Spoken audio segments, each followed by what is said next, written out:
Olá, seja bem-vindo a mais uma aula. Hoje vamos falar de um assunto que é muito importante, principalmente quando a gente fala no meio corporativo, meio de empresas, né, grandes empresas.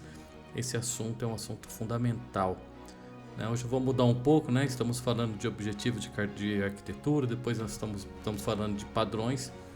Nós vamos chegar num certo padrão de arquitetura que você precisa ter esse conhecimento prévio.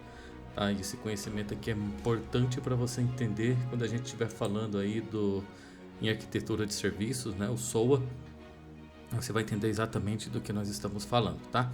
Então essa aula é uma aula complementar, né, da próxima aula, ou seja, ela é uma aula preparatória para a próxima aula. E vamos falar de alguns pontos importantes e interessantes, tá? O primeiro ponto aqui, né? O primeiro tema que nós vamos falar é o ESB, né? A sigla ESB significa Enterprise Service Bus, né? Ou falando isso em português, né? O que seria então o Enterprise Service Bus, né? Que o mundo da tecnologia fala muito. Isso é um barramento de serviços empresariais, o famoso ESB. Mas o que é um barramento, né? Você fala assim, nossa, palavras, né? Tão difíceis, tanta coisa. Mas né? O ecossistema hoje de tecnologia, ele é imenso, né? Então você precisa entender como que é o ecossistema, né? Como que tudo funciona, como que são as coisas, né? Vou te dar um exemplo bem claro, né? Imagina que você mora numa cidade bem grande. Imagina São Paulo. Você está numa São Paulo, uma cidade enorme. E ali você anda de metrô, você anda de táxi, e você anda de Uber, e anda de 99, e anda, né? Anda de várias formas de meios de transporte, anda de trem. E em cada um desses meios de transporte você paga de uma forma, né?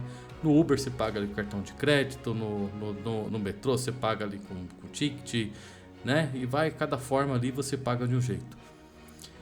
Agora imagina que de repente a cidade fala assim, olha, as pessoas estão usando muito tipo de serviço de transporte, vamos facilitar a vida delas, né? Como as pessoas estão usando vários tipos de transporte para se locomover entre a cidade, nós vamos criar um bilhete único, né? Então imagine que você vai ter um bilhete único que vai te possibilitar andar em todos os tipos de meios de transporte que existe em São Paulo. Olha que legal, agora você pode andar de metrô, você pode andar de trem, você pode andar de tudo, né? Então o que a cidade fez? Ela criou um sistema de bilhete único que te permite, como usuário, andar em todos os meios de transporte utilizando apenas um bilhete, né? Não um bilhete, né? O mesmo tipo de bilhete. E o que seria esse sistema? É exatamente isso que nós estamos falando, barramento de serviços. O que um barramento faz, né? Ele é um serviço de software, né? Ou seja, ele é uma aplicação que permite que todos os sistemas se comuniquem. Agora pensa assim, né? Vamos falar de grandes empresas, né?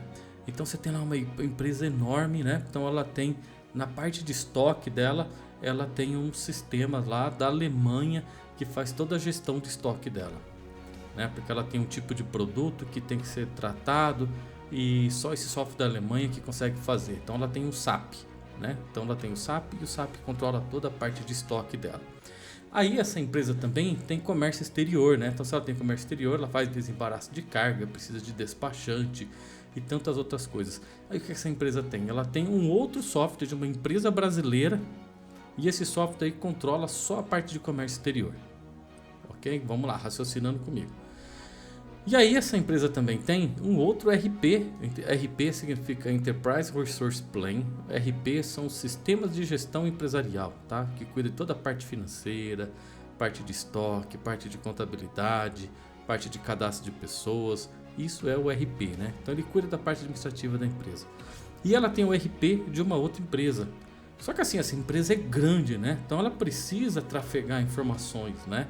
Por exemplo, quando lá, né, o operador do estoque der uma saída de um produto lá nesse software alemão, o que ele tem que fazer? Ele tem que ir lá nesse software brasileiro e atualizar esse software brasileiro que aquele produto deu uma saída. Ele tem que dar baixa naquele estoque, né, porque a empresa poder fazer a contabilidade, fazer todo esse processo de compra, né?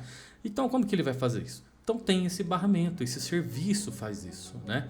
Então é um serviço desenvolvido exatamente para isso, para que todos os softwares, né, vão se comunicar através desse barramento. Esse barramento vai traduzir como esses softwares falam, né, e vai fazer a integração entre os sistemas. Olha como a coisa é bem louca, né? Bem interessante. Hoje o mercado de TI é muito legal, né? Então, e essa parte de barramento, então a gente pode chamar ali de ESB, né? Então, que é um barramento de comunicação empresarial, né? É um barramento de serviço empresarial. Então, por exemplo, aí essa ferramenta de estoque lá da Alemanha, quando o cara lhe der saída, ele vai nesse barramento, né? E ele vai informar para o outro software de gestão, que é o RP, que ele fez uma saída. Então ele vai conseguir se comunicar na mesma linguagem, assim como você vai conseguir ali, como eu falei, a história do metrô, né? Você vai conseguir andar pela cidade inteira usando o mesmo bilhete, e ali eles se falam. Então as informações, né? Então as informações, elas trafegam pelo barramento usando o mesmo tipo de comunicação, né? Então o que o barramento faz, né? Ele atua como intermediário que permite que esses sistemas se comuniquem de forma eficientes. Ele pode traduzir as mensagens de um formato para o outro.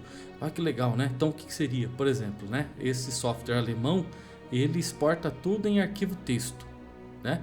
Mas o software brasileiro lá que controla o estoque, não, esse software aí, ele precisa ser no modelo de XML.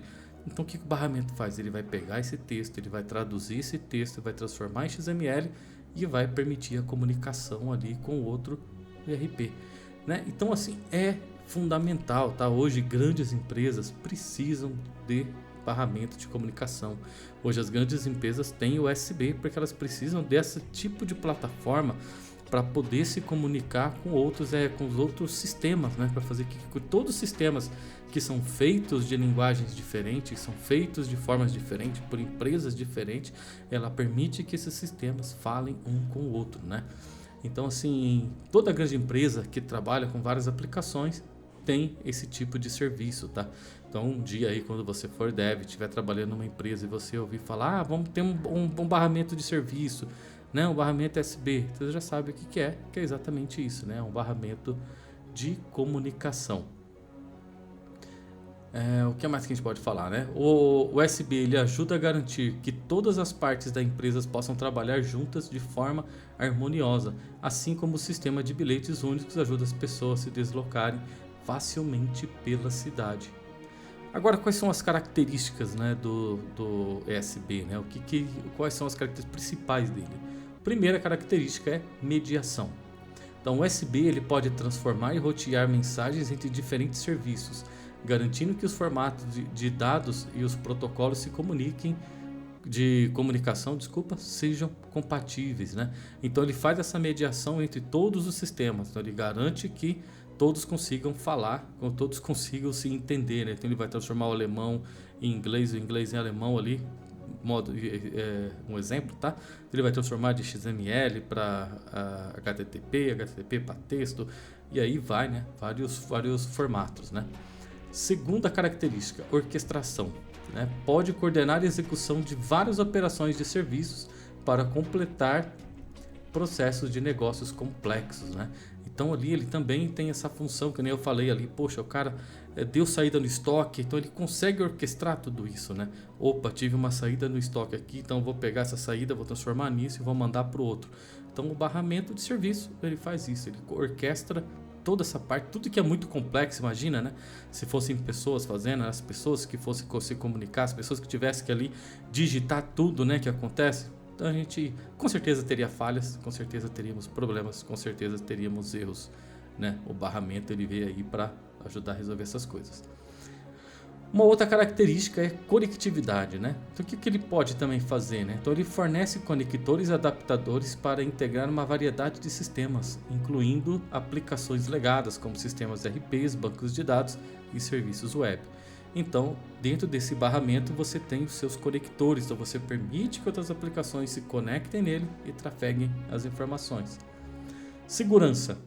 Oferece um recurso de segurança para autenticação, autorização, criptografia de mensagens, né? Então ele também ele consegue trafegar todas as informações de forma de forma segura, segurante não existe, de forma segura. Então ele permite que as informações trafeguem, sejam seguras, ou seja, para você usar o barramento você tem que estar autenticado, tem que fazer login, né? Tem que estar tudo certinho ali. Monitoramento e gerenciamento. Então ele permite o monitoramento e gerenciamento centralizado do fluxo de mensagens e de todas as interações entre serviços. Olha que legal. Então, por exemplo, né, o software alemão deu uma saída no estoque, então ele vai mandar uma mensagem para o software do RP que ele tem que atualizar o estoque. Então você consegue monitorar tudo que está acontecendo. Então vamos supor que a hora que ele foi atualizar o estoque no RP deu erro, né? Então você consegue monitorar, opa, deu um erro aqui, a hora que ele foi atualizar o estoque. Vamos ver o porquê, tá faltando cadastrar o produto lá no RP, por isso que deu erro, né? Eu só tenho o produto cadastrado no software alemão, lá no SAP eu não tenho os produtos cadastrados no RP, então eu tenho que resolver. Vou lá no RP, vou lá, cadastro esse produto e aí automaticamente ele vai lá e atualiza novamente. Então você consegue usar isso muito, tá?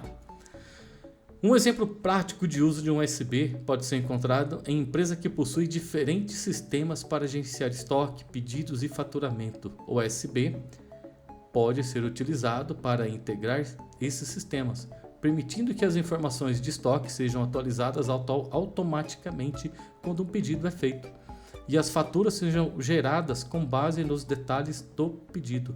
Isso ajuda a otimizar os processos de negócios e garantir a consistência dos dados em toda a organização. Então, assim, empresa grande. As empresas usam o barramento para fazer a integração dos seus sistemas. Então, essa é a aula de complemento 1 da próxima aula, né? Da aula nossa de arquitetura baseada em serviços. Se você não entendeu, escute novamente. Ficou com dúvida? Comente aqui embaixo. Eu terei todo o prazer de tirar sua